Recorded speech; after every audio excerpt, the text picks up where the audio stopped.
मैं छुट्टे का बोला ना इतने जरगोली के कन्ने ग्रां साढ़े उत्थे दादा है हाकम सिंह होर बड़े गै इंटैलीजेंट है, बड़े गै मतलब डोगरी दे है लिखते है भाई। ते ओह् साढ़े उंदे एक मुड़ा हा, उंदा नाम हा भगवान सिंह। ते ओह् चली गे जम्मू। उस टाइम च आखदे कोई ओह् होंदा हा कोई ओह् ना त्र'ऊं पैरें आह्ला। अते ओह् साढ़ी ताई गै लगदी साढ़े म्हल्ले च, ते उत्थै रौंह्दियां निं हियां। उ'नें आखेआ नेईं में तेरे कन्नै गै उत्थै शैह्र गै रौह्ना। ते इत्थै कच्चियां कोठियां होंदियां ग्रां च, उस टाइम च सारे कच्चियां होंदियां, पक्का लभदा कोई निं हा। अते साढ़े दादा हे जेह्के हाकम सिंह होर, ताई साढ़ियां जेल्लै चलियां ते उ'नें उं'दे होर बी बनाई ओड़ी। हैं शैह्रें च रौह्ना भैने बड़ी गै नंद ऐ। इक उ'नें आखदे साढ़े दादे ने अपनी नूंह् होर ते पुत्तर होर गै बनाई ओड़ी। हैं शैह्रें च भैने बड़ी गै नंद ऐ, खुल्ले पसारे दे नेईं कोई गंढ। उ'नें इक हांडी के कुदै कम्म निं पेआ, काल पेआ, ते उ'नें केह् कीता कि ग्रिफ्ट दी भर्थी होई।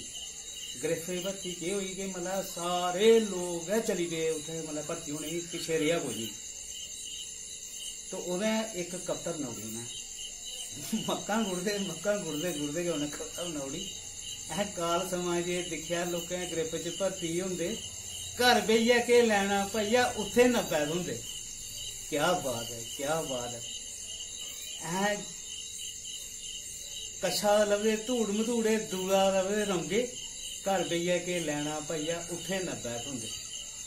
मेहीं बजारियां थन सगाउड़े, मेहीं बजारियां थन सगाउड़े, कट्टू जन छडोंदे, घर बेहियै केह् लैना भैया, उत्थे 90 होंदे।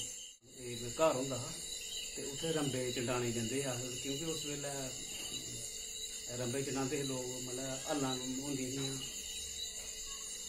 ओह् जेह्का लुहार हा ओह् बड़ा पुंजी हा।